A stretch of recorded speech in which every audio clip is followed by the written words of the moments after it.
The Book of Job. Job, chapter 1. In the land of Uz there lived a man whose name was Job. This man was blameless and upright. He feared God and shunned evil. He had 7 sons and 3 daughters, and he owned 7,000 sheep, 3,000 camels, 500 yoke of oxen, and 500 donkeys, and had a large number of servants. He was the greatest man among all the people of the East. His sons used to hold feasts in their homes on their birthdays, and they would invite their 3 sisters to eat and drink with them. When a period of feasting had run its course, Job would make arrangements for them to be purified. Early in the morning he would sacrifice a burnt offering for each of them, thinking, "Perhaps my children have sinned and cursed God in their hearts." This was Job's regular custom. One day the angels came to present themselves before the Lord, and Satan also came with them. The Lord said to Satan, "Where have you come from?" Satan answered the Lord, "From roaming throughout the earth, going to and fro on it." Then the Lord said to Satan, "Have you considered my servant Job? There is no one on earth like him. He is blameless and upright, a man who fears God and shuns evil." "Does Job fear God for nothing?" Satan replied. "Have you not put a hedge around him and his household and everything he has? You have blessed the work of his hands, so that his flocks and herds are spread throughout the land. But now stretch out your hand and strike everything he has, and he will surely curse you to your face." The Lord said to Satan, "Very well then. Everything he has is in your power. But on the man himself do not lay a finger." Then Satan went out from the presence of the Lord. One day, when Job's sons and daughters were feasting and drinking wine at the eldest brother's house, a messenger came to Job and said, "The oxen were ploughing and the donkeys were grazing nearby, and the Sabeans attacked and made off with them. They put the servants to the sword, and I am the only one who has escaped to tell you." While he was still speaking, another messenger came and said, "The fire of God fell from the heavens and burned up the sheep and the servants, and I am the only one who has escaped to tell you." While he was still speaking, another messenger came and said, "The Chaldeans formed 3 raiding parties and swept down on your camels and made off with them. They put the servants to the sword, and I am the only one who has escaped to tell you." While he was still speaking, yet another messenger came and said, "Your sons and daughters were feasting and drinking wine at the eldest brother's house, when suddenly a mighty wind swept in from the desert and struck the 4 corners of the house. It collapsed on them, and they are dead. And I am the only one who has escaped to tell you." At this, Job got up and tore his robe and shaved his head. Then he fell to the ground in worship and said, "Naked I came from my mother's womb, and naked I shall depart. The Lord gave, and the Lord has taken away. May the name of the Lord be praised." In all this, Job did not sin by charging God with wrongdoing. Job chapter 2. On another day the angels came to present themselves before the Lord, and Satan also came with them to present himself before him. And the Lord said to Satan, "Where have you come from?" Satan answered the Lord, "From roaming throughout the earth, going to and fro on it." Then the Lord said to Satan, "Have you considered my servant Job? There is no one on earth like him. He is blameless and upright, a man who fears God and shuns evil. And he still maintains his integrity, though you incited me against him to ruin him without any reason." "Skin for skin," Satan replied. "A man will give all he has for his own life. But now stretch out your hand and strike his flesh and bones, and he will surely curse you to your face." The Lord said to Satan, "Very well then, he is in your hands. but you must spare his life."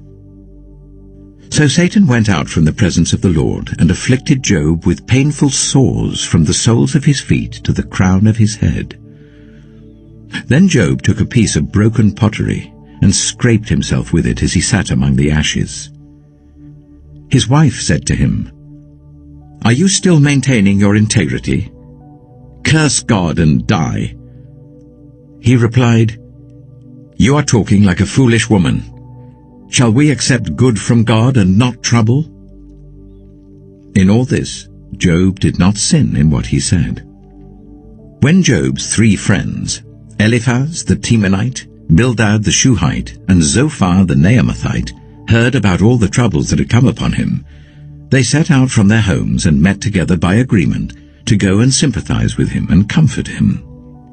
When they saw him from a distance, they could hardly recognize him. They began to weep aloud, and they tore their robes and sprinkled dust on their heads. Then they sat on the ground with him for 7 days and 7 nights. No one said a word to him, because they saw how great his suffering was. Job chapter 3. After this, Job opened his mouth and cursed the day of his birth. He said, "May the day of my birth perish, and the night that said a boy is conceived. That day, may it turn to darkness. May God above not care about it. May no light shine on it. May gloom and utter darkness claim it once more. May a cloud settle over it. May blackness overwhelm it. That night, may thick darkness seize it. May it not be included among the days of the year, nor be entered in any of the months. May that night be barren. May no shout of joy be heard in it. May those who curse days curse that day. Those who are ready to rouse Leviathan, may its morning stars become dark. May it wait for daylight in vain and not see the first rays of dawn. For it did not shut the doors of the womb on me, to hide trouble from my eyes. Why did I not perish at birth and die as I came from the womb? Why were there knees to receive me and breasts that I might be nursed? For now I would be lying down in peace. I would be asleep and at rest with kings and rulers of the earth who built for themselves places now lying in ruins, with princes who had gold, who filled their houses with silver. Or why was I not hidden away in the ground, like a stillborn child, like an infant who never saw the light of day? There the wicked cease from turmoil, and there the weary are at rest.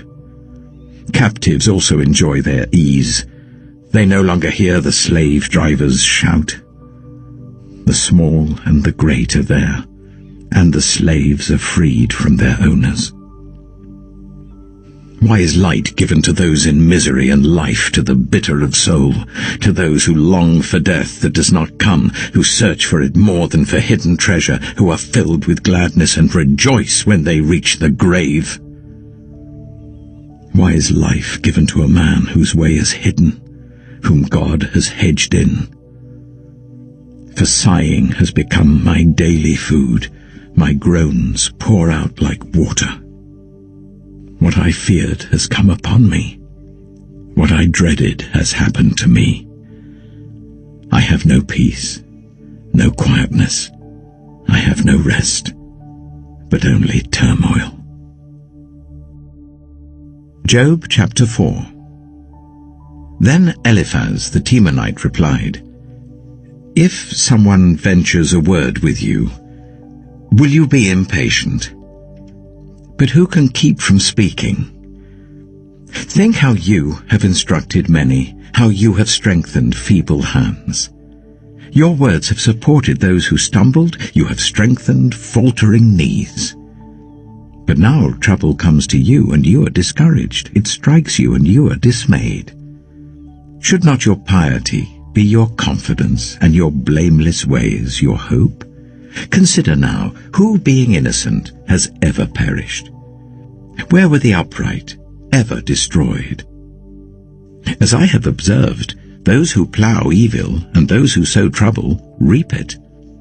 At the breath of God they perish, At the blast of his anger they are no more. The lions may roar and growl, yet the teeth of the great lions are broken. The lion perishes for lack of prey, and the cubs of the lioness are scattered. A word was secretly brought to me. My ears caught a whisper of it. Amid disquieting dreams in the night, when deep sleep falls on people, fear and trembling seized me and made all my bones shake. A spirit glided past my face, and the hair on my body stood on end. It stopped, but I could not tell what it was. A form stood before my eyes, and I heard a hushed voice. Can a mortal be more righteous than God? Can even a strong man be more pure than his Maker? If God places no trust in his servants, if he charges his angels with error, how much more those who live in houses of clay, whose foundations are in the dust, who are crushed more readily than a moth. Between dawn and dusk they are broken to pieces, unnoticed they perish forever. Are not the cords of their tent pulled up, so that they die without wisdom? Job chapter 5. Call if you will, but who will answer you? To which of the holy ones will you turn? Resentment kills a fool, and envy slays the simple. I myself have seen a fool taking root, but suddenly his house was cursed. His children are far from safety, crushed in court without a defender. The hungry consume his harvest, taking it even from among thorns, and the thirsty pant after his wealth. For hardship does not spring from the soil, nor does trouble sprout from the ground. Yet man is born to trouble, as surely as sparks fly upwards. But if I were you, I would appeal to God. I would lay my cause before him. He performs wonders that cannot be fathomed, miracles that cannot be counted. He provides rain for the earth. He sends water on the countryside. The lowly he sets on high, and those who mourn are lifted to safety. He thwarts the plans of the crafty, so that their hands achieve no success. He catches the wise in their craftiness, and the schemes of the wily are swept away. Darkness comes upon them in the daytime. At noon they grope as in the night. He saves the needy from the sword in their mouth. He saves them from the clutches of the powerful. So the poor have hope, and injustice shuts its mouth. Blessed is the one whom God corrects. So do not despise the discipline of the Almighty. For he wounds, but he also binds up. He injures, but his hands also heal. From 6 calamities he will rescue you, in 7 no harm will touch you. In famine he will deliver you from death, and in battle from the stroke of the sword. You will be protected from the lash of the tongue, and need not fear when destruction comes. You will laugh at destruction and famine, and need not fear the wild animals. For you will have a covenant with the stones of the field, and the wild animals will be at peace with you. You will know that your tent is secure. You will take stock of your property and find nothing missing. You will know that your children will be many, and your descendants like the grass of the earth. You will come to the grave in full vigor, like sheaves gathered in season. We have examined this, and it is true. So hear it, and apply it to yourself.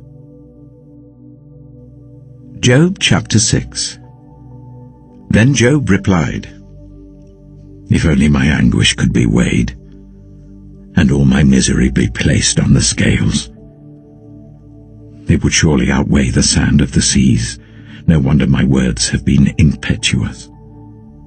The arrows of the Almighty are in me, my spirit drinks in their poison. God's terrors are marshalled against me. Does a wild donkey bray when it has grass, or an ox bellow when it has fodder? Is tasteless food eaten without salt, or is there flavor in the sap of the mallow? I refuse to touch it. Such food makes me ill. Oh, that I might have my request, that God would grant what I hope for, that God would be willing to crush me, to let loose his hand and cut off my life. Then I would still have this consolation, my joy in unrelenting pain, that I had not denied the words of the Holy One. What strength do I have that I should still hope? What prospects that I should be patient? Do I have the strength of stone? Is my flesh bronze? Do I have any power to help myself now that success has been driven from me? Anyone who withholds kindness from a friend forsakes the fear of the Almighty. But my brothers are as undependable as intermittent streams, as the streams that overflow when darkened by thawing ice and swollen with melting snow, but that stop flowing in the dry season and in the heat vanish from their channels. Caravans turn aside from their routes. They go off into the wasteland and perish. The caravans of Tema look for water. The travelling merchants of Sheba look in hope. They are distressed because they had been confident. They arrive there only to be disappointed. Now you too have proved to be of no help. You see something dreadful and are afraid. Have I ever said, "Give something on my behalf, pay a ransom for me from your wealth, deliver me from the hand of the enemy, rescue me from the clutches of the ruthless"? Teach me, and I will be quiet. Show me where I have been wrong. How painful are honest words. But what do your arguments prove? Do you mean to correct what I say and treat my desperate words as wind? You would even cast lots for the fatherless and barter away your friend. But now be so kind as to look at me. Would I lie to your face? Relent, do not be unjust. Reconsider, for my integrity is at stake. Is there any wickedness on my lips? Can my mouth not discern malice? Job chapter 7. Do not mortals have hard service on earth? Are not their days like those of hired labourers?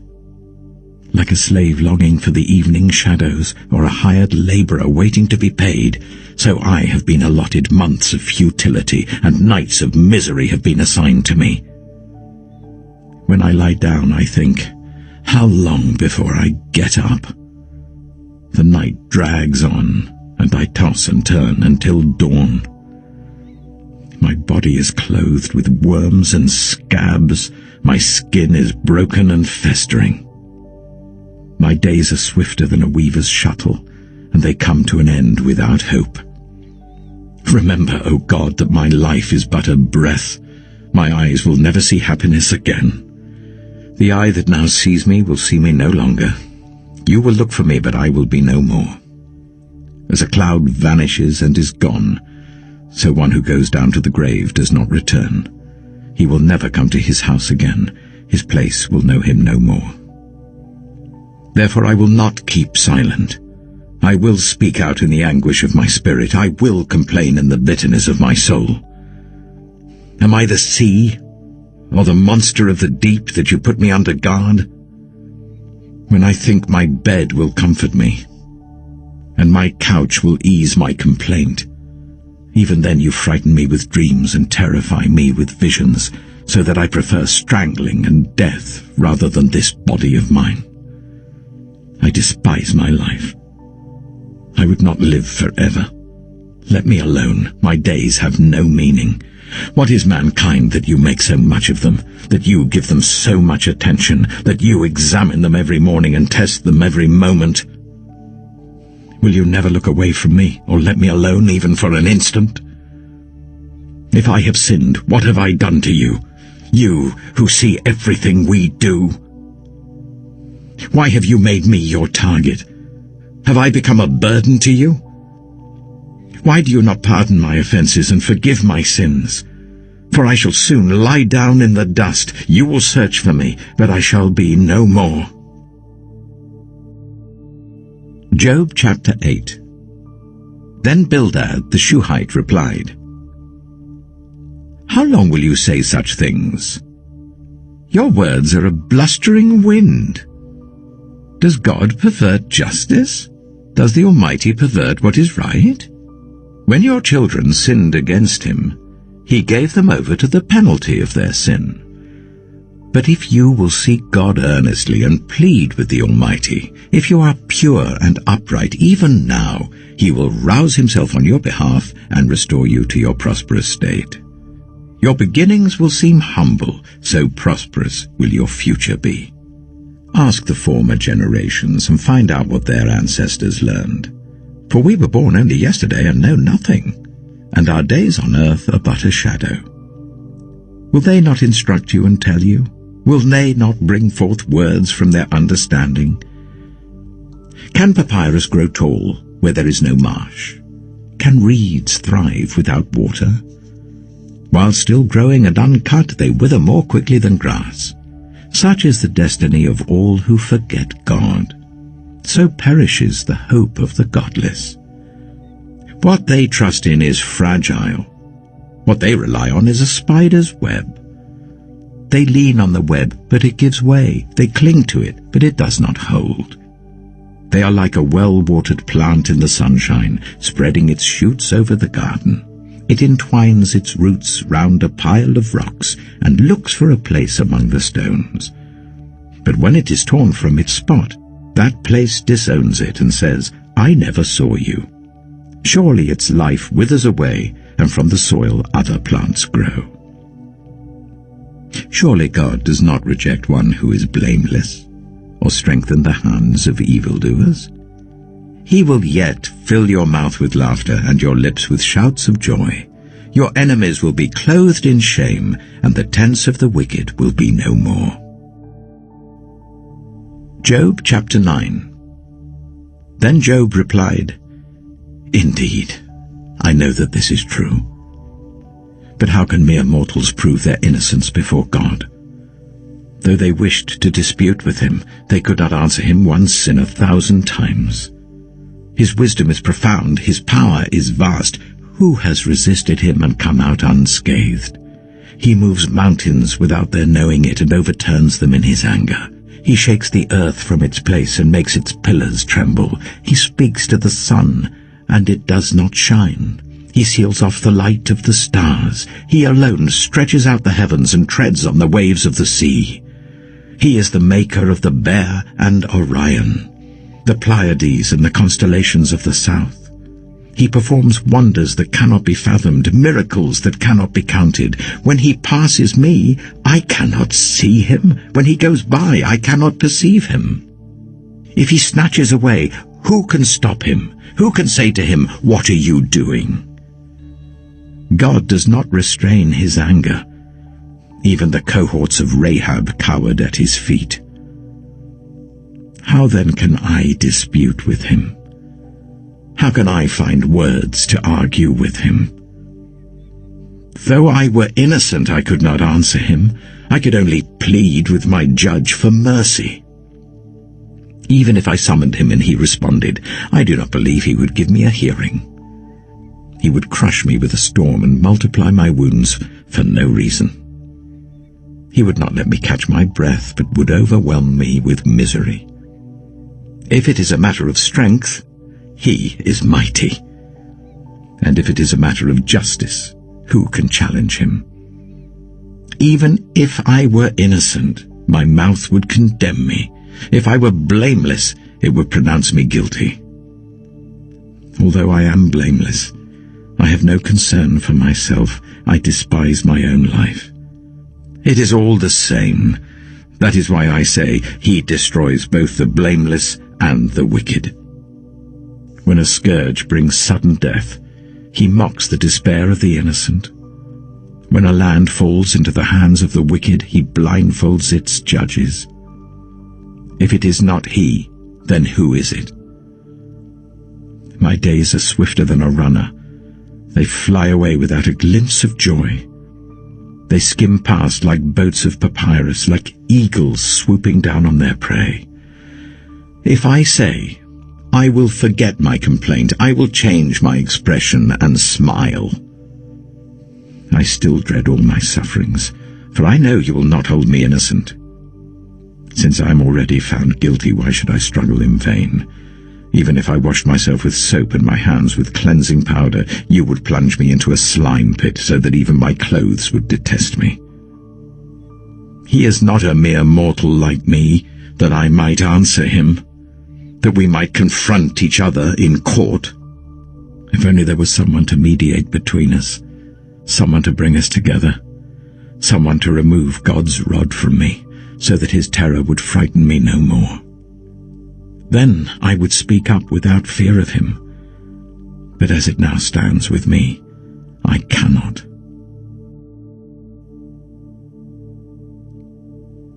Job chapter 10. I loathe my very life. Therefore I will give free rein to my complaint and speak out in the bitterness of my soul. I say to God, do not declare me guilty, but tell me what charges you have against me. Does it please you to oppress me, to spurn the work of your hands, while you smile on the plans of the wicked? Do you have eyes of flesh? Do you see as a mortal sees? Are your days like those of a mortal, or your years like those of a strong man, that you must search out my faults and probe after my sin? Though you know that I am not guilty, and that no one can rescue me from your hand. Your hands shaped me and made me. Will you now turn and destroy me? Remember that you molded me like clay.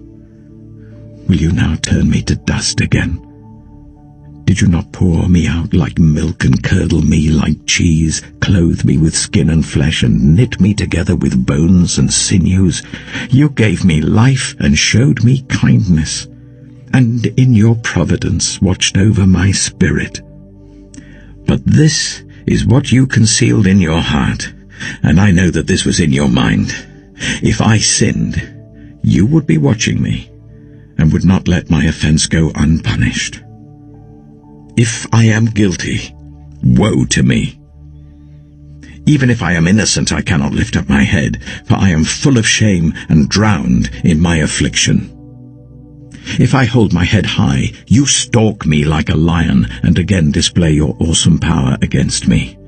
You bring new witnesses against me, and increase your anger towards me. Your forces come against me, wave upon wave. Why then did you bring me out of the womb? I wish I had died before any eye saw me. If only I had never come into being, or had been carried straight from the womb to the grave. Are not my few days almost over? Turn away from me so that I can have a moment's joy before I go to the place of no return, to the land of gloom and utter darkness, to the land of deepest night, of utter darkness and disorder, where even the light is like darkness. Job chapter 11. Then Zophar the Naamathite replied, Are all these words to go unanswered? Is this talker to be vindicated? Will your idle talk reduce others to silence? Will no one rebuke you when you mock? You say to God, My beliefs are flawless, and I am pure in your sight. Oh, how I wish that God would speak, that he would open his lips against you, and disclose to you the secrets of wisdom, for true wisdom has two sides. Know this, God has even forgotten some of your sin. Can you fathom the mysteries of God? Can you probe the limits of the Almighty? They are higher than the heavens above. What can you do? They are deeper than the depths below. What can you know? Their measure is longer than the earth and wider than the sea. If he comes along and confines you in prison and convenes a court, who can oppose him? Surely he recognizes deceivers, and when he sees evil, does he not take note? But the witless can no more become wise than a wild donkey's colt can be born human. Yet, if you devote your heart to him, and stretch out your hands to him, if you put away the sin that is in your hand and allow no evil to dwell in your tent, then, free of fault, you will lift up your face. You will stand firm and without fear. You will surely forget your trouble, recalling it only as waters gone by. Life will be brighter than noonday, and darkness will become like morning. You will be secure because there is hope. You will look about you and take your rest in safety. You will lie down with no one to make you afraid, and many will court your favor. But the eyes of the wicked will fail, and escape will elude them. Their hope will become a dying gasp. Job chapter 12. Then Job replied, "Doubtless you are the only people who matter, and wisdom will die with you. But I have a mind as well as you. I'm not inferior to you. Who does not know all these things? I have become a laughingstock to my friends, though I called on God, and he answered, a mere laughingstock, though righteous and blameless. Those who are at ease have contempt for misfortune, as the fate of those whose feet are slipping. The tents of marauders are undisturbed, and those who provoke God are secure, those whom God has in his hand. But ask the animals, and they will teach you, or the birds in the sky, and they will tell you. Or speak to the earth, and it will teach you, or let the fish in the sea inform you. Which of all these does not know that the hand of the Lord has done this? In his hand is the life of every creature and the breath of all mankind. Does not the ear test words as the tongue tastes food? Is not wisdom found among the aged? Does not long life bring understanding? To God belong wisdom and power. Counsel and understanding are his. What he tears down cannot be rebuilt. Those he imprisons cannot be released. If he holds back the waters, there is drought. If he lets them loose, they devastate the land. To him belongs strength and insight. Both deceived and deceiver are his. He leads rulers away stripped, and makes fools of judges. He takes off the shackles put on by kings and ties a loincloth around their waist. He leads priests away stripped, and overthrows officials long established. He silences the lips of trusted advisers and takes away the discernment of elders. He pours contempt on nobles and disarms the mighty. He reveals the deep things of darkness and brings utter darkness into the light. He makes nations great and destroys them. He enlarges nations and disperses them. He deprives the leaders of the earth of their reason.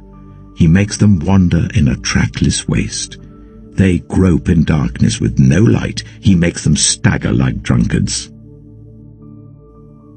Job chapter 13. My eyes have seen all this. My ears have heard and understood it.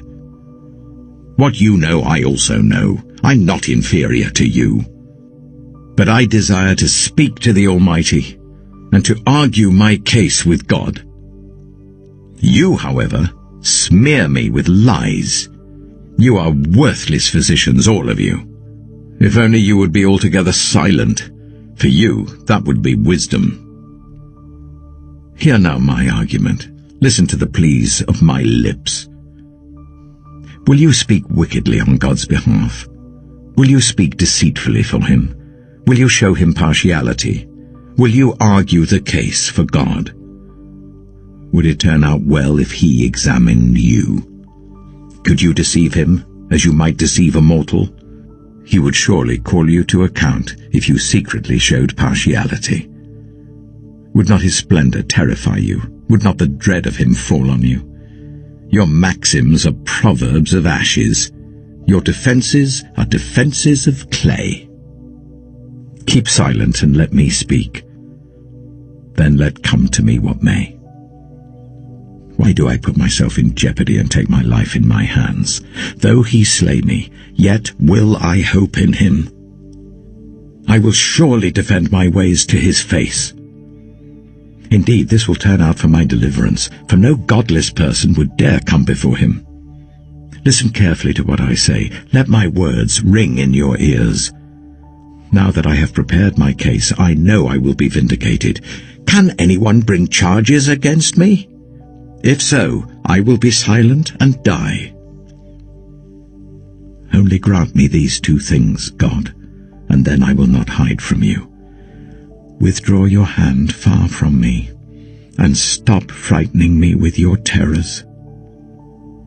Then summon me, and I will answer, or let me speak, and you reply to me. How many wrongs and sins have I committed? Show me my offense and my sin. Why do you hide your face and consider me your enemy? Will you torment a wind-blown leaf? Will you chase after dried chaff? For you write down bitter things against me and make me reap the sins of my youth. You fasten my feet in shackles. You keep close watch on all my paths by putting marks on the soles of my feet. So man wastes away like something rotten, like a garment eaten by moths. Job chapter 14. Mortals, born of woman, are of few days and full of trouble. They spring up like flowers and wither away, like fleeting shadows. They do not endure. Do you fix your eye on them? Will you bring them before you for judgment? Who can bring what is pure from the impure? No one. A person's days are determined. You have decreed the number of his months and have set limits he cannot exceed. So look away from him and let him alone, till he has put in his time like a hired laborer. At least there is hope for a tree. If it is cut down, it will sprout again, and its new shoots will not fail. Its roots may grow old in the ground, and its stump die in the soil, yet at the scent of water it will bud and put forth shoots like a plant. But a man dies and is laid low. He breathes his last and is no more. As the water of a lake dries up, or a riverbed becomes parched and dry, so he lies down and does not rise. Till the heavens are no more, people will not awake or be roused from their sleep. If only you would hide me in the grave, and conceal me till your anger has passed. If only you would set me a time and then remember me. If someone dies, will they live again? All the days of my hard service I will wait for my renewal to come. You will call, and I will answer you. You will long for the creature your hands have made. Surely then you will count my steps, but not keep track of my sin. My offenses will be sealed up in a bag. You will cover over my sin. But as a mountain erodes and crumbles, and as a rock is moved from its place, as water wears away stones and torrents wash away the soil, so you destroy a person's hope. You overpower them once for all, and they are gone. You change their countenance and send them away. If their children are honored, they do not know it. If their children are brought low, they do not see it. They feel but the pain of their own bodies and mourn only for themselves. Job chapter 15. Then Eliphaz the Temanite replied, Would a wise person answer with empty notions, or fill their belly with the hot east wind?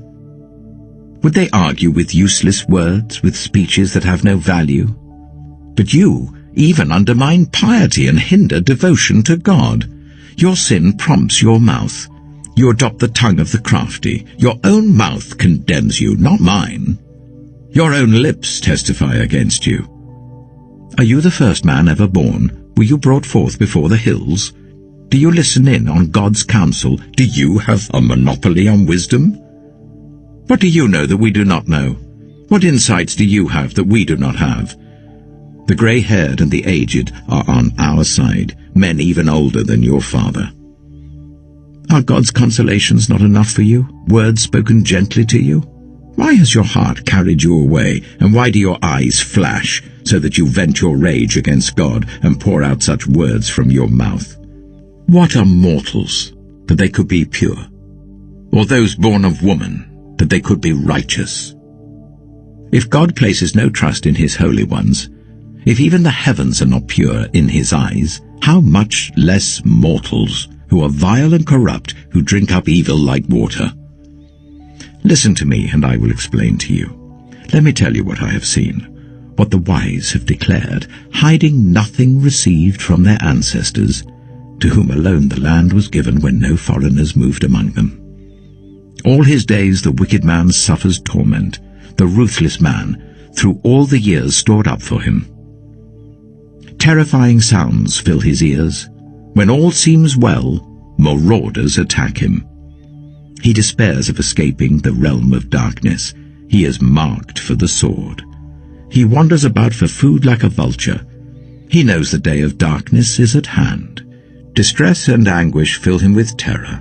Troubles overwhelm him like a king poised to attack, because he shakes his fist at God and vaunts himself against the Almighty, defiantly charging against him with a thick, strong shield. Though his face is covered with fat, and his waist bulges with flesh, he will inhabit ruined towns and houses where no one lives, houses crumbling to rubble. He will no longer be rich, and his wealth will not endure, nor will his possessions spread over the land. He will not escape the darkness. A flame will wither his shoots, and the breath of God's mouth will carry him away. Let him not deceive himself by trusting what is worthless, for he will get nothing in return. Before his time he will wither, and his branches will not flourish. He will be like a vine stripped of its unripe grapes, like an olive tree shedding its blossoms. For the company of the godless will be barren, and fire will consume the tents of those who love bribes. They conceive trouble and give birth to evil. Their womb fashions deceit. Job chapter 16. Then Job replied, I have heard many things like these. You're miserable comforters, all of you. Will your long-winded speeches never end? What ails you that you keep on arguing? I also could speak like you if you were in my place. I could make fine speeches against you and shake my head at you. But my mouth would encourage you. Comfort from my lips would bring you relief. Yet if I speak, my pain is not relieved, and if I refrain, it does not go away. Surely, God, you have worn me out. You have devastated my entire household. You have shriveled me up, and it has become a witness. My gauntness rises up and testifies against me. God assails me and tears me in his anger and gnashes his teeth at me. My opponent fastens on me his piercing eyes. People open their mouths to jeer at me. They strike my cheek in scorn and unite together against me. God has turned me over to the ungodly and thrown me into the clutches of the wicked. All was well with me, but he shattered me. He seized me by the neck and crushed me. He has made me his target. His archers surround me. Without pity, he pierces my kidneys and spills my gall on the ground. Again and again he bursts upon me. He rushes at me like a warrior. I have sewed sackcloth over my skin and buried my brow in the dust. My face is red with weeping. Dark shadows ring my eyes. Yet my hands have been free of violence, and my prayer is pure. Earth, do not cover my blood. May my cry never be laid to rest. Even now my witness is in heaven. My advocate is on high. My intercessor is my friend, as my eyes pour out tears to God. On behalf of a man, he pleads with God as one pleads for a friend. Only a few years will pass before I take the path of no return. Job chapter 17. My spirit is broken, my days are cut short, the grave awaits me. Surely mockers surround me. My eyes must dwell on their hostility. Give me, O God, the pledge you demand. Who else will put up security for me? You have closed their minds to understanding, therefore you will not let them triumph. If anyone denounces their friends for reward, the eyes of their children will fail. God has made me a byword to everyone, a man in whose face people spit. My eyes have grown dim with grief. My whole frame is but a shadow. The upright are appalled at this. The innocent are aroused against the ungodly. Nevertheless, the righteous will hold to their ways, and those with clean hands will grow stronger. But come on, all of you. Try again. I will not find a wise man among you. My days have passed, my plans are shattered. Yet the desires of my heart turn night into day. In the face of the darkness, light is near. If the only home I hope for is the grave, if I spread out my bed in the realm of darkness, if I say to corruption, you are my father, and to the worm, my mother, or my sister, where then is my hope? Who can see any hope for me?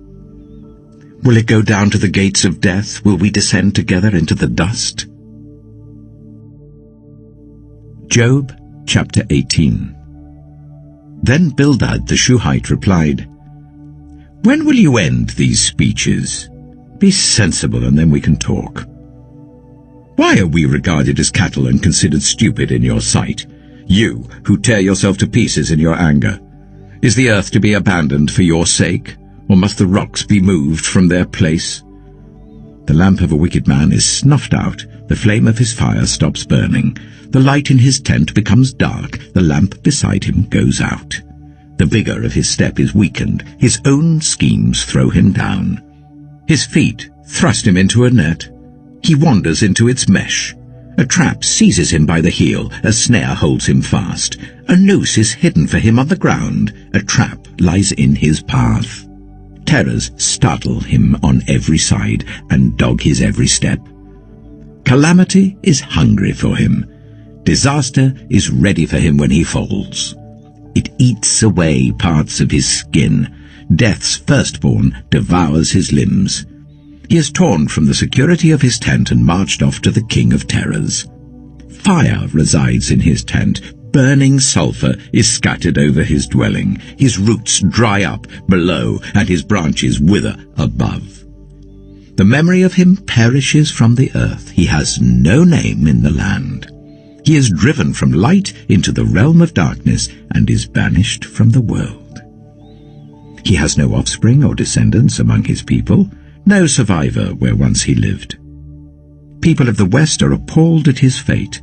Those of the east are seized with horror. Surely such is the dwelling of an evil man. Such is the place of one who does not know God. Job chapter 19. Then Job replied, How long will you torment me and crush me with words? 10 times now you have reproached me. Shamelessly you attack me. If it is true that I have gone astray, my error remains my concern alone. If indeed you would exalt yourselves above me and use my humiliation against me, then know that God has wronged me and drawn his net around me. Though I cry, violence, I get no response.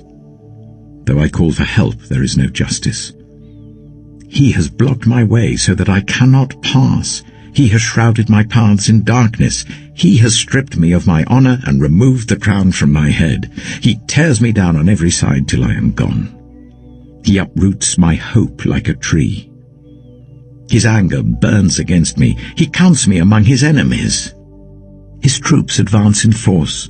They build a siege ramp against me and encamp around my tent. He has alienated my family from me. My acquaintances are completely estranged from me.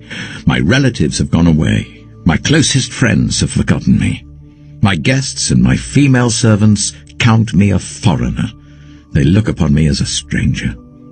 I summon my servant, but he does not answer, though I beg him with my own mouth. My breath is offensive to my wife. I'm loathsome to my own family. Even the little boys scorn me. When I appear, they ridicule me. All my intimate friends detest me. Those I love have turned against me. I am nothing but skin and bones. I have escaped only by the skin of my teeth. Have pity on me, my friends. Have pity, for the hand of God has struck me. Why do you pursue me as God does? Will you never get enough of my flesh? Oh, that my words were recorded, that they were written on a scroll, that they were inscribed with an iron tool on lead or engraved in rock forever. I know that my Redeemer lives, and that in the end he will stand on the earth. And after my skin has been destroyed, yet in my flesh I will see God. I myself will see him with my own eyes, I and not another. How my heart yearns within me. If you say, "How we will hound him, since the root of the trouble lies in him," you should fear the sword yourselves. For wrath will bring punishment by the sword, and then you will know that there is judgment. Job chapter 20. Then Zophar the Naamathite replied, My troubled thoughts prompt me to answer because I am greatly disturbed. I hear a rebuke that dishonors me, and my understanding inspires me to reply. Surely you know how it has been from old, ever since mankind was placed on the earth, that the mirth of the wicked is brief, the joy of the godless lasts but a moment. Though the pride of the godless person reaches to the heavens and his head touches the clouds, he will perish forever, like his own dung. Those who have seen him will say, Where is he? Like a dream he flies away, no more to be found, banished like a vision of the night. The eye that saw him will not see him again. His place will look on him no more. His children must make amends to the poor. His own hands must give back his wealth. The youthful vigor that fills his bones will lie with him in the dust. Though evil is sweet in his mouth and he hides it under his tongue, though he cannot bear to let it go and lets it linger in his mouth, yet his food will turn sour in his stomach. It will become the venom of serpents within him. He will spit out the riches he swallowed. God will make his stomach vomit them up.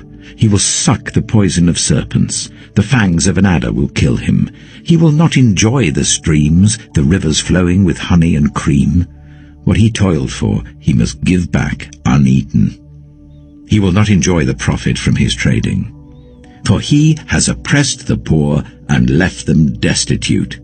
He has seized houses he did not build. Surely he will have no respite from his craving. He cannot save himself by his treasure. Nothing is left for him to devour. His prosperity will not endure. In the midst of his plenty, distress will overtake him. The full force of misery will come upon him.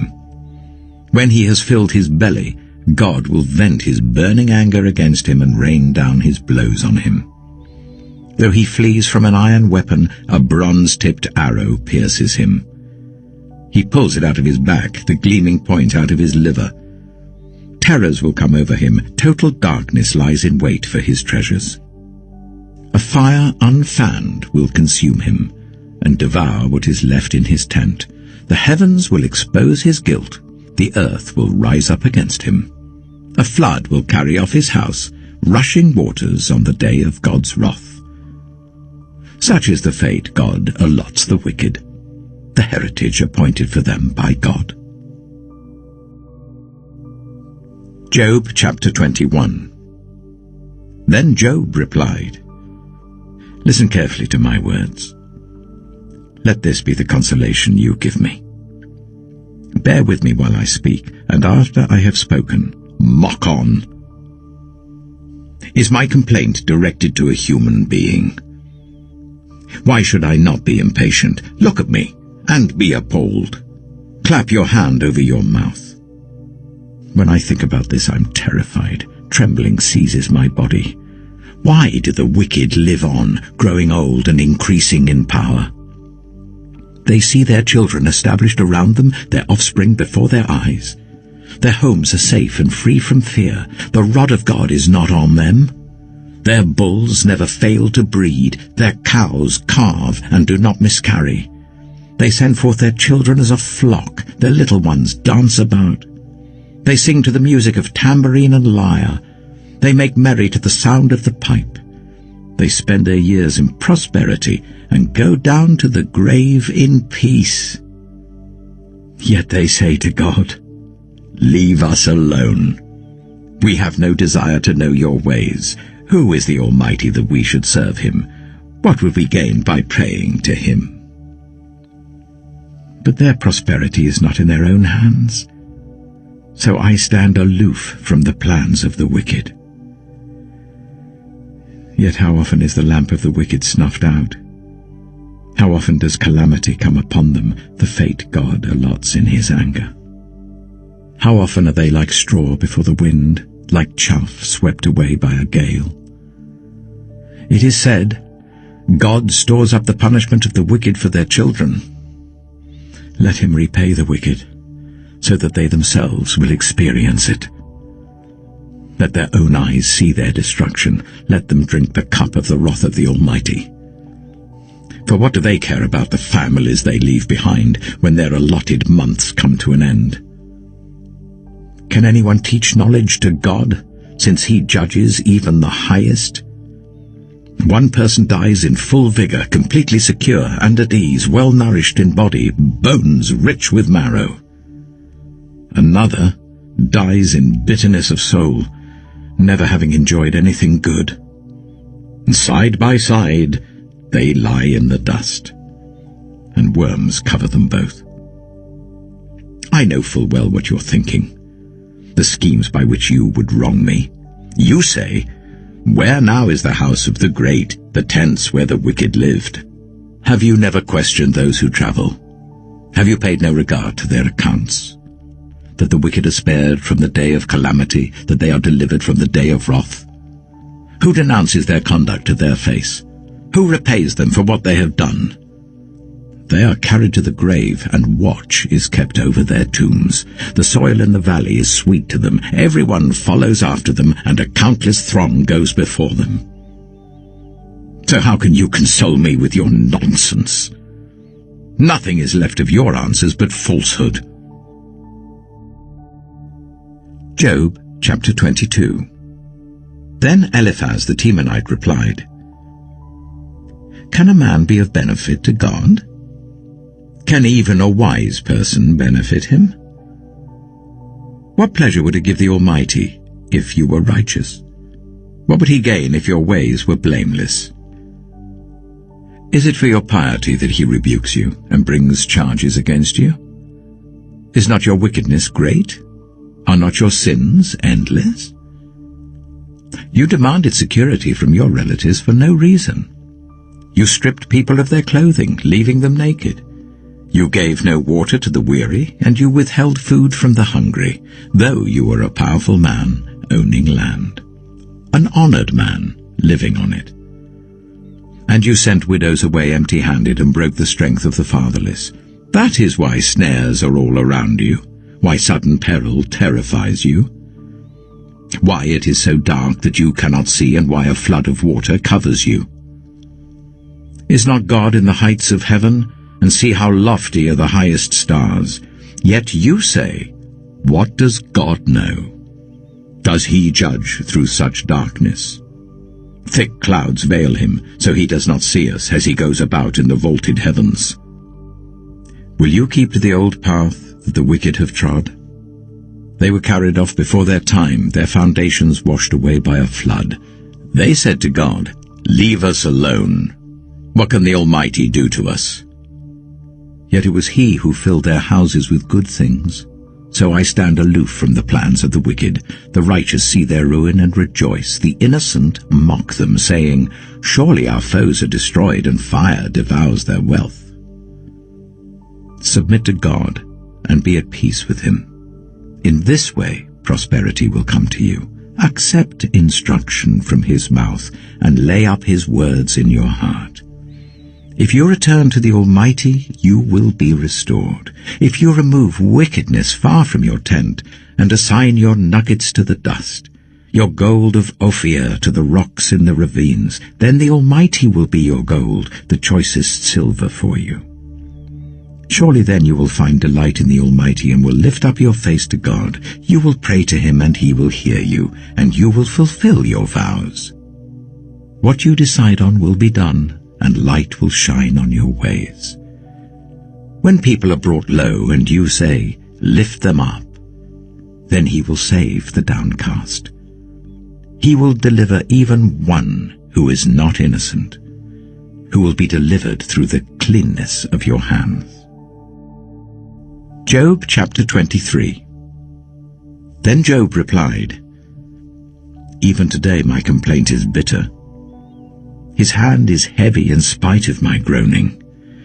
If only I knew where to find him. If only I could go to his dwelling. I would state my case before him and fill my mouth with arguments. I would find out what he would answer me and consider what he would say to me. Would he vigorously oppose me with great power? No. He would not press charges against me. There the upright can establish their innocence before him, and there I would be delivered forever from my judge. But if I go to the east, he is not there. If I go to the west, I do not find him. When he is at work in the north, I do not see him. When he turns to the south, I catch no glimpse of him. But he knows the way that I take. When he has tested me, I shall come forth as gold. My feet have closely followed his steps. I have kept to his way without turning aside. I have not departed from the commands of his lips. I have treasured the words of his mouth more than my daily bread. But he stands alone, and who can oppose him? He does whatever he pleases. He carries out his decree against me, and many such plans he still has in store. That is why I am terrified before him. When I think of all this, I fear him. God has made my heart faint. The Almighty has terrified me. Yet I am not silenced by the darkness, by the thick darkness that covers my face. Job chapter 24. Why does the Almighty not set times for judgment? Why must those who know him look in vain for such days? There are those who move boundary stones. They pasture flocks they have stolen. They drive away the orphan's donkey and take the widow's ox in pledge. They thrust the needy from the path and force all the poor of the land into hiding. Like wild donkeys in the desert, the poor go about their labor of foraging food. The wasteland provides food for their children. They gather fodder in the fields and glean in the vineyards of the wicked.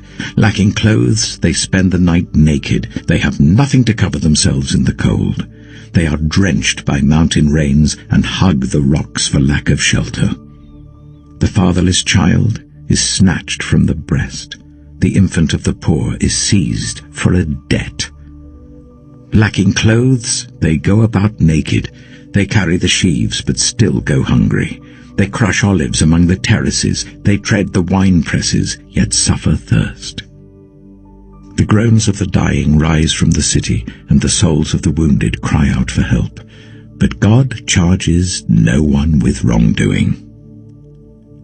There are those who rebel against the light, who do not know its ways or stay in its paths. When daylight is gone, the murderer rises up, kills the poor and needy, and in the night steals forth like a thief. The eye of the adulterer watches for dusk. He thinks, "No eye will see me," and he keeps his face concealed.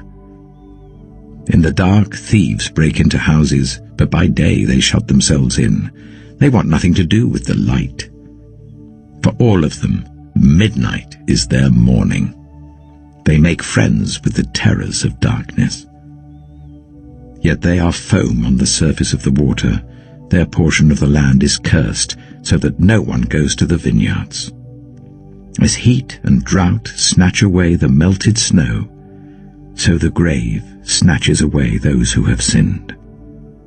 The womb forgets them, The worm feasts on them. The wicked are no longer remembered, but are broken like a tree. They prey on the barren and childless woman, and to the widow they show no kindness. But God drags away the mighty by his power. Though they become established, they have no assurance of life. He may let them rest in a feeling of security, but his eyes are on their ways. For a little while they are exalted, and then they are gone. They are brought low and gathered up like all others. They are cut off like ears of corn. If this is not so, who can prove me false and reduce my words to nothing? Job chapter 25. Then Bildad the Shuhite replied, Dominion and awe belong to God. He establishes order in the heights of heaven. Can his forces be numbered? On whom does his light not rise? How then can a mortal be righteous before God? How can one born of woman be pure? If even the moon is not bright, and the stars are not pure in his eyes, how much less a mortal, who is but a maggot, a human being, who is only a worm. Job chapter 26. Then Job replied, How you have helped the powerless! How you have saved the arm that is feeble! What advice you have offered to one without wisdom! And what great insight you have displayed! Who has helped you utter these words, and whose spirit spoke from your mouth? The dead are in deep anguish, those beneath the waters and all that live in them. The realm of the dead is naked before God. Destruction lies uncovered. He spreads out the northern skies over empty space. He suspends the earth over nothing. He wraps up the waters in his clouds, yet the clouds do not burst under their weight. He covers the face of the full moon, spreading his clouds over it. He marks out the horizon on the face of the waters for a boundary between light and darkness. The pillars of the heavens quake, aghast at his rebuke. By his power he churned up the sea. By his wisdom he cut Rahab to pieces.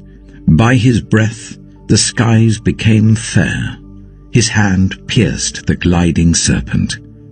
And these are but the outer fringe of his works. How faint the whisper we hear of him! Who then can understand the thunder of his power? Job chapter 27. And Job continued his discourse. As surely as God lives, who has denied me justice, the Almighty who has made my life bitter. As long as I have life within me, the breath of God in my nostrils, my lips will not say anything wicked, and my tongue will not utter lies. I will never admit you are in the right. Till I die, I will not deny my integrity. I will maintain my innocence and never let go of it. My conscience will not reproach me as long as I live. May my enemy be like the wicked, my adversary like the unjust. For what hope have the godless when they are cut off, when God takes away their life? Does God listen to their cry when distress comes upon them? Will they find delight in the Almighty? Will they call on God at all times?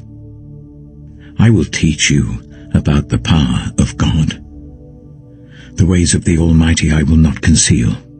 You have all seen this yourselves. Why then this meaningless talk? Here is the fate God allots to the wicked, the heritage a ruthless man receives from the Almighty. However many his children, their fate is the sword. His offspring will never have enough to eat. The plague will bury those who survive him, and their widows will not weep for them. Though he heaps up silver like dust, and clothes like piles of clay, what he lays up the righteous will wear, and the innocent will divide his silver. The house he builds is like a moth's cocoon, like a hut made by a watchman. He lies down wealthy, but will do so no more. When he opens his eyes, all is gone. Terrors overtake him like a flood. A tempest snatches him away in the night. The east wind carries him off, and he is gone. It sweeps him out of his place. It hurls itself against him without mercy as he flees headlong from its power. It claps its hands in derision and hisses him out of his place. Job chapter 28. There is a mine for silver, and a place where gold is refined. Iron is taken from the earth, and copper is smelted from ore. Mortals put an end to the darkness. They search out the farthest recesses for ore in the blackest darkness. Far from human dwellings they cut a shaft in places untouched by human feet. Far from other people they dangle and sway. The earth from which food comes is transformed below as by fire. Lapis lazuli comes from its rocks, and its dust contains nuggets of gold. No bird of prey knows that hidden path. No falcon's eye has seen it. Proud beasts do not set foot on it, and no lion prowls there. People assault the flinty rock with their hands and lay bare the roots of the mountains. They tunnel through the rock. Their eyes see all its treasures. They search the sources of the rivers and bring hidden things to light. But where can wisdom be found? Where does understanding dwell? No mortal comprehends its worth. It cannot be found in the land of the living. The deep says, "It is not in me." The sea says, "It is not with me." It cannot be bought with the finest gold, nor can its price be weighed out in silver. It cannot be bought with the gold of Ophir, with precious onyx or lapis lazuli. Neither gold nor crystal can compare with it, nor can it be had for jewels of gold. Coral and jasper are not worthy of mention. The price of wisdom is beyond rubies. The topaz of Cush cannot compare with it. It cannot be bought with pure gold. Where then does wisdom come from? Where does understanding dwell? It is hidden from the eyes of every living thing, concealed even from the birds in the sky. Destruction and death say, "Only a rumor of it has reached our ears." God understands the way to it, and He alone knows where it dwells. For He views the ends of the earth and sees everything under the heavens. When He established the force of the wind and measured out the waters, when He made a decree for the rain and a path for the thunderstorm, then He looked at wisdom and appraised it. He confirmed it and tested it. And He said to the human race, "The fear of the Lord, that is wisdom, and to shun evil is understanding." Job chapter 29. Job continued his discourse. How I long for the months gone by, for the days when God watched over me, when His lamp shone on my head, and by His light I walked through darkness. Oh, for the days when I was in my prime, when God's intimate friendship blessed my house, when the Almighty was still with me and my children were around me, when my path was drenched with cream, and the rock poured out for me streams of olive oil. When I went to the gate of the city and took my seat in the public square, the young men saw me and stepped aside, and the old men rose to their feet. The chief men refrained from speaking and covered their mouths with their hands. The voices of the nobles were hushed, and their tongues stuck to the roof of their mouths. Whoever heard me spoke well of me, and those who saw me commended me. Because I rescued the poor who cried for help, and the fatherless who had none to assist them. The one who was dying blessed me. I made the widow's heart sing. I put on righteousness as my clothing, justice was my robe and my turban. I was eyes to the blind and feet to the lame. I was a father to the needy. I took up the case of the stranger. I broke the fangs of the wicked and snatched the victims from their teeth. I thought, I shall die in my own house, my days as numerous as the grains of sand.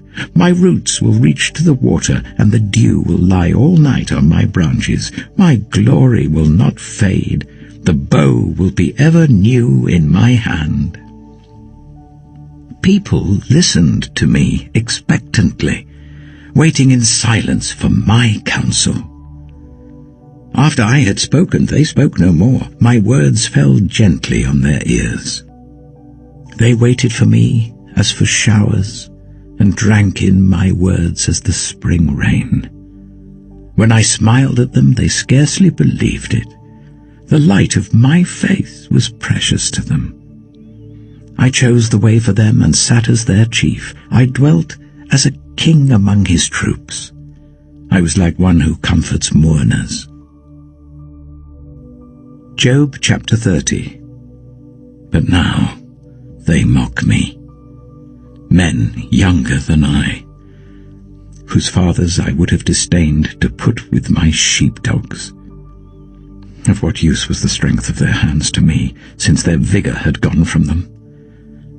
Haggard from want and hunger, they roamed the parched land in desolate wastelands at night. In the brush they gathered salt herbs, and their food was the root of the broom bush. They were banished from human society, shouted at as if they were thieves. They were forced to live in the dry stream beds, among the rocks and in holes in the ground. They brayed among the bushes and huddled in the undergrowth. A base and nameless brood, they were driven out of the land. And now those young men mock me in song. I have become a byword among them. They detest me and keep their distance. They do not hesitate to spit in my face. Now that God has unstrung my bow and afflicted me, they throw off restraint in my presence. On my right the tribe attacks. They lay snares for my feet. They build their siege ramps against me. They break up my road. They succeed in destroying me. No one can help him, they say. They advance as through a gaping breach. Amid the ruins they come rolling in. Terrors overwhelm me. My dignity is driven away as by the wind. My safety vanishes like a cloud. And now my life ebbs away. Days of suffering grip me. Night pierces my bones. My gnawing pains never rest. In his great power, God becomes like clothing to me. He binds me like the neck of my garment.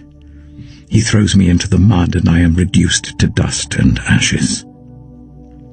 I cry out to you, God, but you do not answer. I stand up, but you merely look at me. You turn on me ruthlessly. With the might of your hand you attack me. You snatch me up and drive me before the wind. You toss me about in the storm. I know you will bring me down to death, to the place appointed for all the living. Surely no one lays a hand on a broken man when he cries for help in his distress. Have I not wept for those in trouble? Has not my soul grieved for the poor? Yet when I hoped for good, evil came. When I looked for light, then came darkness. The churning inside me never stops. Days of suffering confront me. I go about blackened, but not by the sun.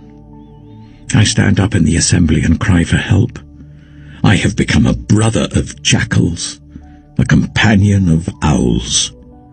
My skin grows black and peels. My body burns with fever. My lyre is tuned to mourning, and my pipe to the sound of wailing. Job chapter 31. I made a covenant with my eyes, not to look lustfully at a young woman. For what is our lot from God above, our heritage from the Almighty on high? Is it not ruin for the wicked, disaster for those who do wrong? Does he not see my ways and count my every step? If I have walked with falsehood, or my foot has hurried after deceit, Let God weigh me in honest scales, and he will know that I am blameless. If my steps have turned from the path, if my heart has been led by my eyes, or if my hands have been defiled, then may others eat what I have sown, and may my crops be uprooted. If my heart has been enticed by a woman, or if I have lurked at my neighbor's door, then may my wife grind another man's grain, and may other men sleep with her. For that would have been wicked, a sin to be judged. It is a fire that burns to destruction. It would have uprooted my harvest. If I have denied justice to any of my servants, whether male or female, when they had a grievance against me, what will I do when God confronts me? What will I answer when called to account? Did not he who made me in the womb make them? Did not the same one form us both within our mothers? If I have denied the desires of the poor, or let the eyes of the widow grow weary, if I have kept my bread to myself, not sharing it with the fatherless, but from my youth I reared them as a father would, and from my birth I guided the widow, if I have seen anyone perishing for lack of clothing, or the needy without garments, and their hearts did not bless me for warming them with the fleece from my sheep, if I have raised my hand against the fatherless, knowing that I had influence in court, then let my arm fall from the shoulder, let it be broken off at the joint. For I dreaded destruction from God, and for fear of his splendor I could not do such things. If I have put my trust in gold, or said to pure gold, you are my security, if I have rejoiced over my great wealth, the fortune my hands had gained, if I have regarded the sun in its radiance, or the moon moving in splendor, so that my heart was secretly enticed and my hand offered them a kiss of homage, then these also would be sins to be judged, for I would have been unfaithful to God on high. If I have rejoiced at my enemy's misfortune, or gloated over the trouble that came to him, I have not allowed my mouth to sin by invoking a curse against their life. If those of my household have never said, who has not been filled with Job's meat? But no stranger had to spend the night in the street, for my door was always open to the traveler. If I have concealed my sin, as people do, by hiding my guilt in my heart, because I so feared the crowd and so dreaded the contempt of the clans, that I kept silent and would not go outside. Oh, that I had someone to hear me! I sign now my defense. Let the Almighty answer me. Let my accuser put his indictment in writing. Surely I would wear it on my shoulder. I would put it on like a crown. I would give him an account of my every step. I would present it to him as to a ruler. If my land cries out against me, and all its furrows are wet with tears, if I have devoured its yield without payment, or broken the spirit of its tenants, then let briars come up instead of wheat, and stinkweed instead of barley. The words of Job are ended.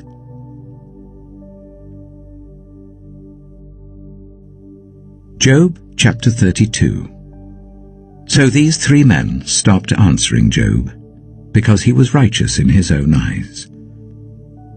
But Elihu, son of Barachel, the Buzite of the family of Ram, became very angry with Job for justifying himself rather than God. He was also angry with the three friends because they had found no way to refute Job, and yet had condemned him. Now Elihu had waited before speaking to Job because they were older than he. But when he saw that the three men had nothing more to say, his anger was aroused.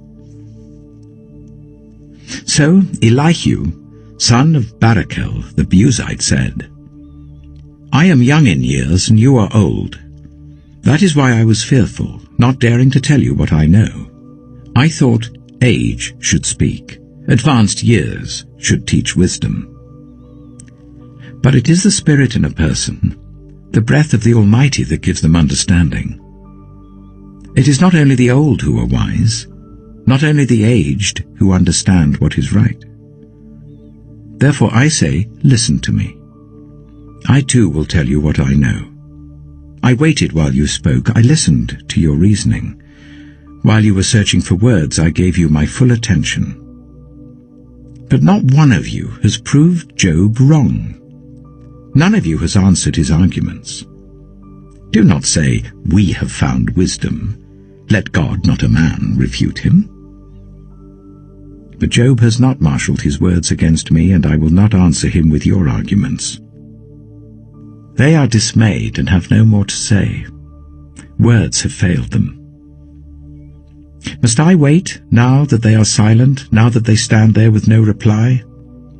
I too will have my say. I too will tell what I know. For I am full of words, and the spirit within me compels me.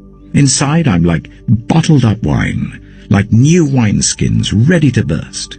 I must speak and find relief. I must open my lips and reply. I will show no partiality, nor will I flatter anyone. For if I were skilled in flattery, my Maker would soon take me away. Job chapter 33. But now, Job, listen to my words. Pay attention to everything I say. I am about to open my mouth. My words are on the tip of my tongue. My words come from an upright heart. My lips sincerely speak what I know. The Spirit of God has made me.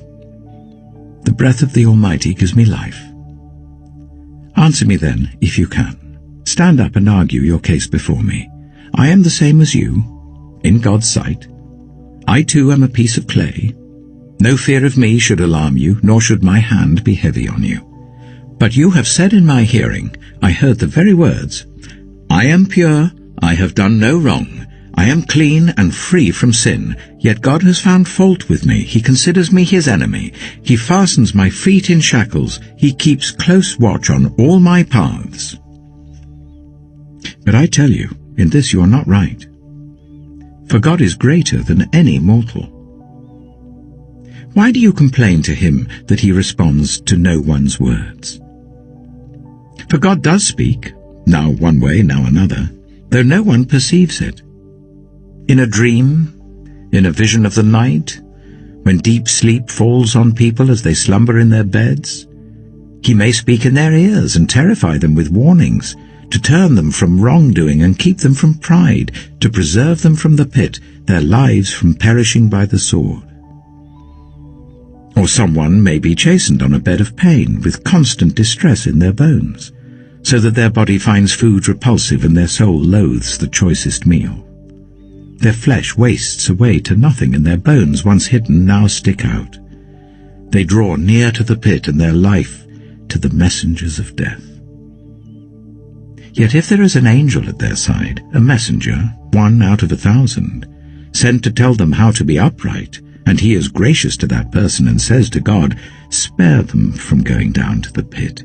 I have found a ransom for them. Let their flesh be renewed like a child's. Let them be restored as in the days of their youth. Then that person can pray to God and find favor with him. They will see God's face and shout for joy. He will restore them to full well-being. And they will go to others and say, I have sinned, and I have perverted what is right, but I did not get what I deserved. God has delivered me from going down to the pit, and I shall live to enjoy the light of life. God does all these things to a person, twice, even 3 times, to turn them back from the pit, that the light of life may shine on them. Pay attention, Job, and listen to me. Be silent, and I will speak. If you have anything to say, answer me. Speak up, for I want to vindicate you. But if not, then listen to me. Be silent, and I will teach you wisdom. Job chapter 34. Then Elihu said, Hear my words, you wise men. Listen to me, you men of learning. For the ear tests words as the tongue tastes food. Let us discern for ourselves what is right. Let us learn together what is good. Job says, I am innocent, but God denies me justice. Although I am right, I am considered a liar. Although I am guiltless, his arrow inflicts an incurable wound. Is there anyone like Job, who drinks scorn like water? He keeps company with evildoers, he associates with the wicked, for he says, there is no profit in trying to please God. So listen to me, you men of understanding. Far be it from God to do evil, from the Almighty to do wrong. He repays everyone for what they have done. He brings on them what their conduct deserves. It is unthinkable that God would do wrong, that the Almighty would pervert justice. Who appointed him over the earth? Who put him in charge of the whole world? If it were his intention and he withdrew his spirit and breath, all humanity would perish together and mankind would return to the dust. If you have understanding, hear this. Listen to what I say. Can someone who hates justice govern? Will you condemn the just and mighty one? Is he not the one who says to kings, you are worthless, and to nobles, you are wicked? Who shows no partiality to princes and does not favor the rich over the poor, for they are all the work of his hands? They die in an instant, in the middle of the night. The people are shaken and they pass away. The mighty are removed without human hand. His eyes are on the ways of mortals. He sees their every step. There is no deep shadow, no utter darkness, where evildoers can hide. God has no need to examine men further, that they should come before him for judgment. Without inquiry, he shatters the mighty and sets up others in their place. Because he takes note of their deeds, he overthrows them in the night and they are crushed. He punishes them for their wickedness where everyone can see them, because they turned from following him and had no regard for any of his ways. They caused the cry of the poor to come before him so that he heard the cry of the needy. But if he remains silent, who can condemn him? If he hides his face, who can see him? Yet he is over individual and nation alike, to keep the godless from ruling, from laying snares for the people. Suppose someone says to God, I am guilty but will offend no more. Teach me what I cannot see. If I have done wrong, I will not do so again. Should God then reward you on your terms when you refuse to repent? You must decide, not I. So tell me what you know. Men of understanding declare, wise men who hear me say to me, Job speaks without knowledge, his words lack insight. Oh, that Job might be tested to the uttermost for answering like a wicked man. To his sin he adds rebellion. Scornfully he claps his hands among us and multiplies his words against God. Job chapter 35. Then Elihu said, Do you think this is just? You say, I am in the right, not God. Yet you ask him, what profit is it to me, and what do I gain by not sinning? I would like to reply to you, and to your friends with you. Look up at the heavens and see. Gaze at the clouds so high above you. If you sin, how does that affect him? If your sins are many, what does that do to him? If you are righteous, what do you give to him, or what does he receive from your hand? Your wickedness only affects humans like yourself, and your righteousness only other people. People cry out under a load of oppression. They plead for relief from the arm of the powerful, but no one says, Where is God my Maker, who gives songs in the night, who teaches us more than he teaches the beasts of the earth, and makes us wiser than the birds in the sky? He does not answer when people cry out because of the arrogance of the wicked. Indeed, God does not listen to their empty plea. The Almighty pays no attention to it. How much less, then, will he listen when you say that you do not see him, that your case is before him, and you must wait for him, and further, that his anger never punishes, and he does not take the least notice of wickedness. So Job opens his mouth with empty talk. Without knowledge he multiplies words. Job chapter 36. Elihu continued, "Bear with me a little longer, and I will show you that there is more to be said on God's behalf. I get my knowledge from afar. I will ascribe justice to my Maker. Be assured that my words are not false. One who has perfect knowledge is with you. God is mighty but despises no one. He is mighty and firm in his purpose. He does not keep the wicked alive, but gives the afflicted their rights. He does not take his eyes off the righteous. He enthrones them with kings and exalts them forever.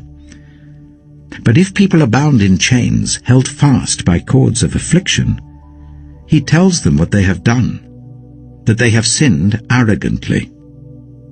He makes them listen to correction and commands them to repent of their evil. If they obey and serve him, they will spend the rest of their days in prosperity and their years in contentment. But if they do not listen, they will perish by the sword and die without knowledge. The godless in heart harbor resentment. Even when he fetters them, they do not cry for help. They die in their youth among male prostitutes of the shrines. But those who suffer, he delivers in their suffering. He speaks to them in their affliction. He is wooing you from the jaws of distress to a spacious place, free from restriction, to the comfort of your table, laden with choice food. But now you are laden with judgment due to the wicked. Judgment and justice have taken hold of you. Be careful that no one entices you by riches. Do not let a large bribe turn you aside. Would your wealth, or even all your mighty efforts, sustain you, so you would not be in distress? Do not long for the night to drag people away from their homes. Beware of turning to evil, which you seem to prefer to affliction. God is exalted in his power.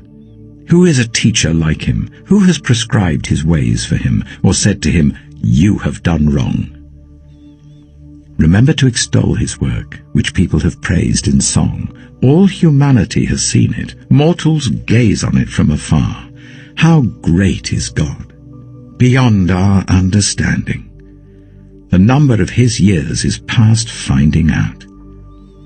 He draws up the drops of water which distill as rain to the streams. The clouds pour down their moisture and abundant showers fall on mankind. Who can understand how he spreads out the clouds, how he thunders from his pavilion? See how he scatters his lightning about him, bathing the depths of the sea. This is the way he governs the nations and provides food in abundance.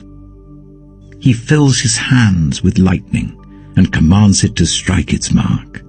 His thunder announces the coming storm. Even the cattle make known its approach. Job chapter 37. At this, my heart pants and leaps from its place. Listen.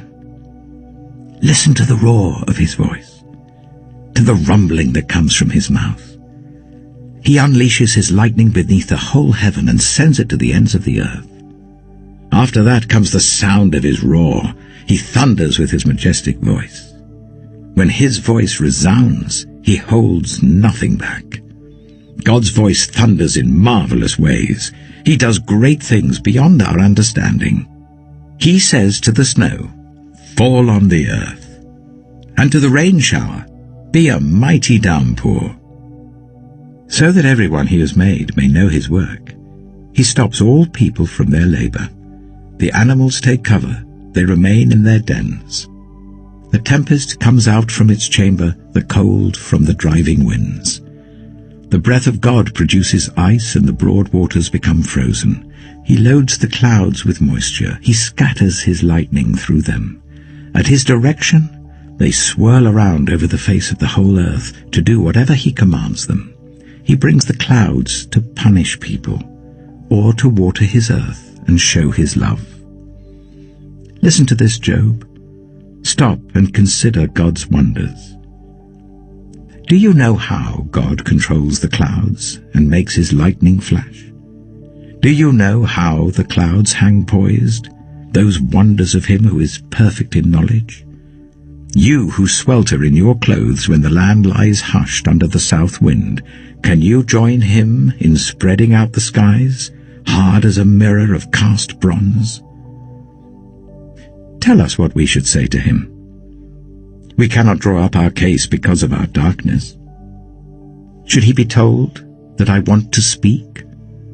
Would anyone ask to be swallowed up? Now no one can look at the sun, bright as it is in the skies, after the wind has swept them clean. Out of the north he comes in golden splendor. God comes in awesome majesty. The Almighty is beyond our reach and exalted in power. In his justice and great righteousness he does not oppress. Therefore people revere him. For does he not have regard for all the wise in heart? Job chapter 38. Then the Lord spoke to Job out of the storm. He said, Who is this that obscures my plans with words without knowledge? Brace yourself like a man. I will question you, and you shall answer me. Where were you when I laid the earth's foundation? Tell me if you understand. Who marked off its dimensions? Surely you know. Who stretched a measuring line across it? On what were its footings set? Or who laid its cornerstone, while the morning stars sang together and all the angels shouted for joy? Who shut up the sea behind doors when it burst forth from the womb? When I made the clouds its garment and wrapped it in thick darkness, when I fixed limits for it and set its doors and bars in place, when I said, This far you may come and no farther. Here is where your proud waves halt. Have you ever given orders to the morning, or shown the dawn its place, that it might take the earth by the edges and shake the wicked out of it? The earth takes shape like clay under a seal. Its features stand out like those of a garment. The wicked are denied their light, and their upraised arm is broken. Have you journeyed to the springs of the sea, or walked in the recesses of the deep? Have the gates of death been shown to you? Have you seen the gates of the deepest darkness? Have you comprehended the vast expanses of the earth? Tell me if you know all this. What is the way to the abode of light? And where does darkness reside? Can you take them to their places? Do you know the paths to their dwellings? Surely you know, for you were already born. You have lived so many years. Have you entered the storehouses of the snow, or seen the storehouses of the hail, which I reserve for times of trouble, for days of war and battle? What is the way to the place where the lightning is dispersed, or the place where the east winds are scattered over the earth? Who cuts a channel for the torrents of rain, and a path for the thunderstorm, to water a land where no one lives, an uninhabited desert, to satisfy a desolate wasteland, and make it sprout with grass? Does the rain have a father?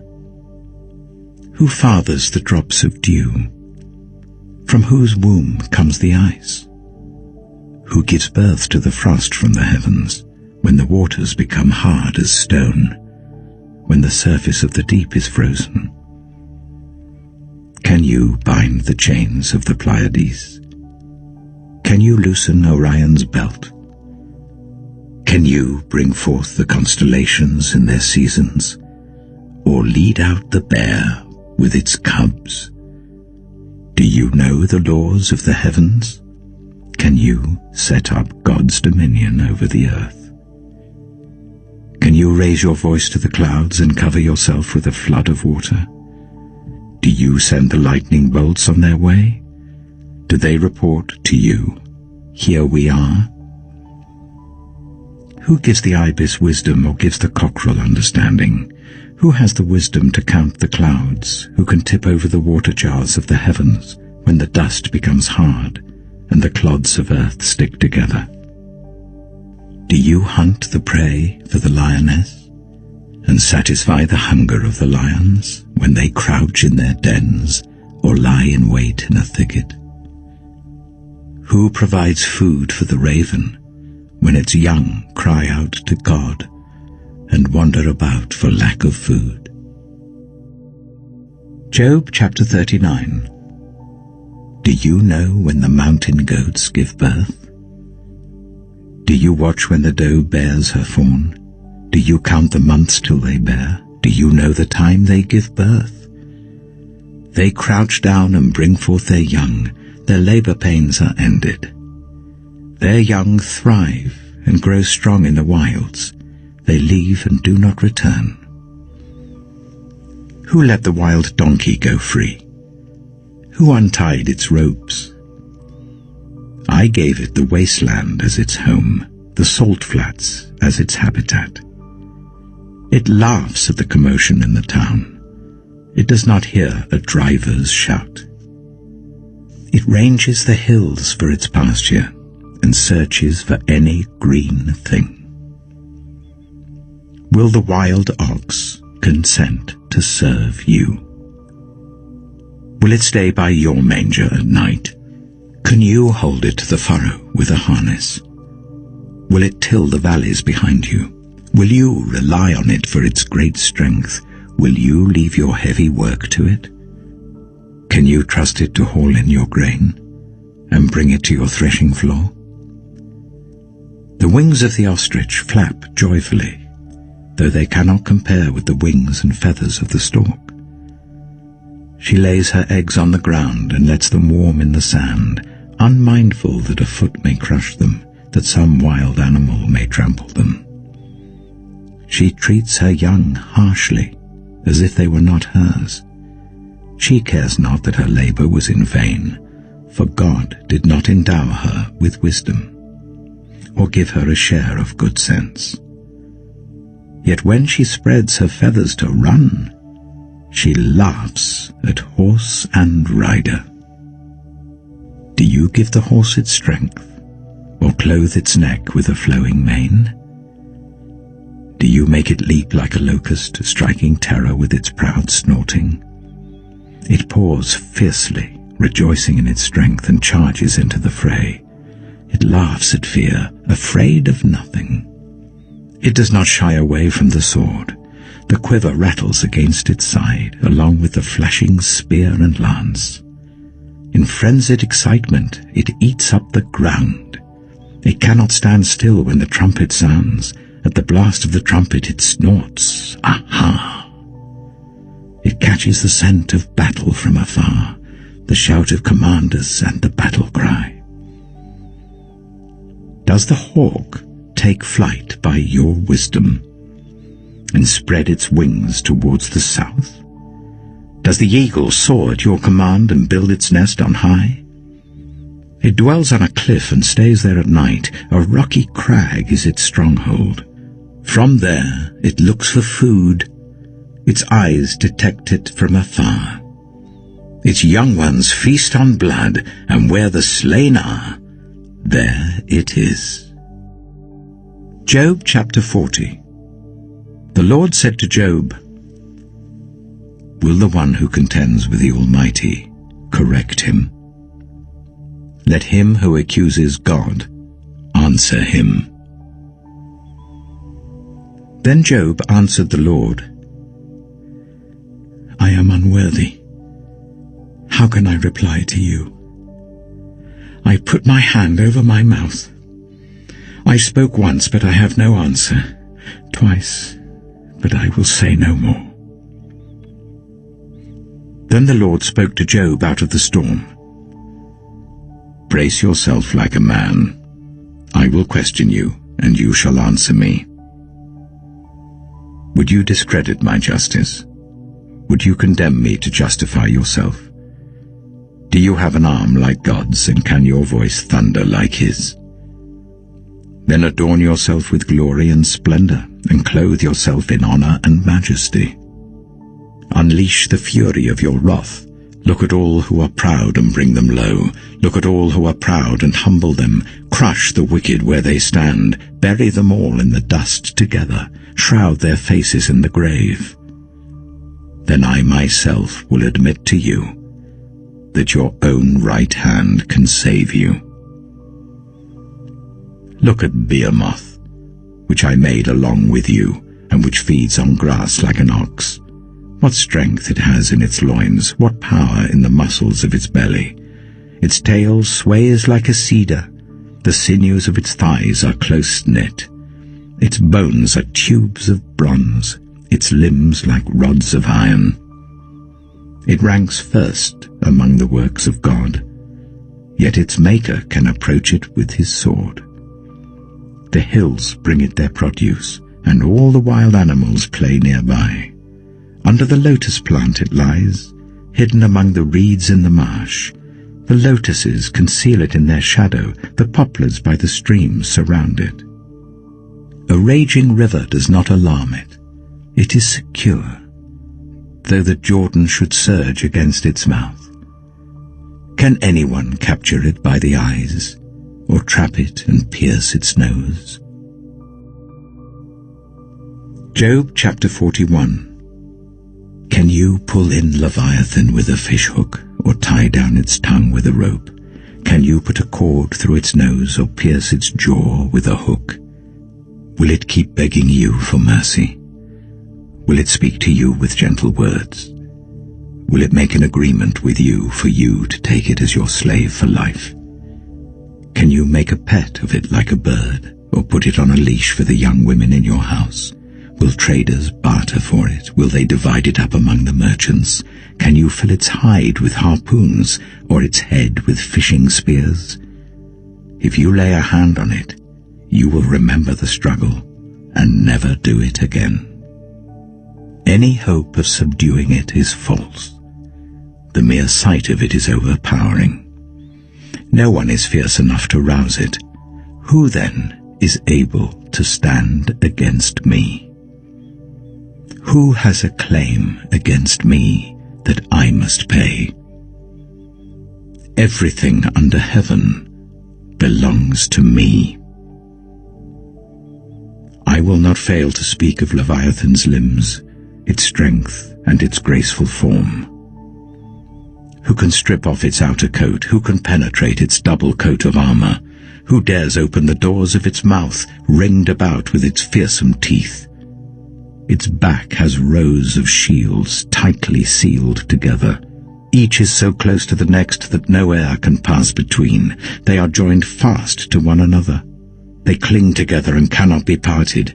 Its snorting throws out flashes of light. Its eyes are like the rays of dawn. Flames stream from its mouth. Sparks of fire shoot out. Smoke pours from its nostrils as from a boiling pot over burning reeds.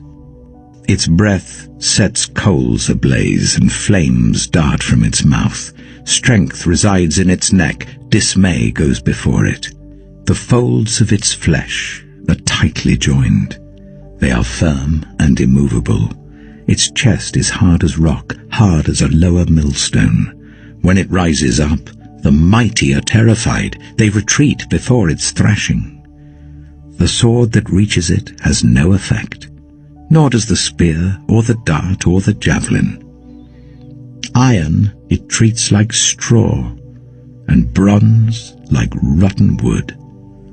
Arrows do not make it flee. Slingstones are like chaff to it. A club seems to it but a piece of straw. It laughs at the rattling of the lance. Its undersides are jagged potsherds, leaving a trail in the mud like a threshing sledge.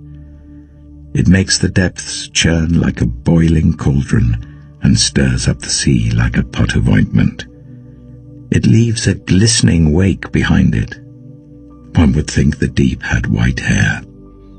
Nothing on earth is its equal, a creature without fear. It looks down on all that are haughty. It is king over all that are proud. Job chapter 42. Then Job replied to the Lord, I know that you can do all things. No purpose of yours can be thwarted.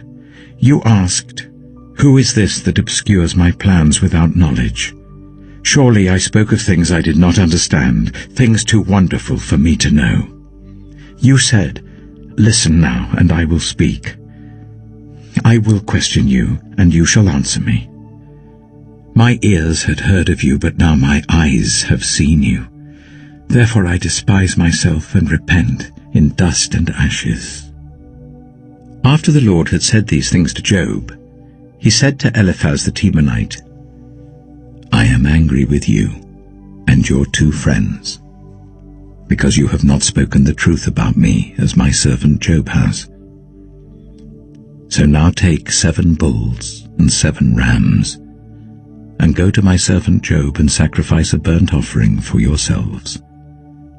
My servant Job will pray for you, and I will accept his prayer, and not deal with you according to your folly.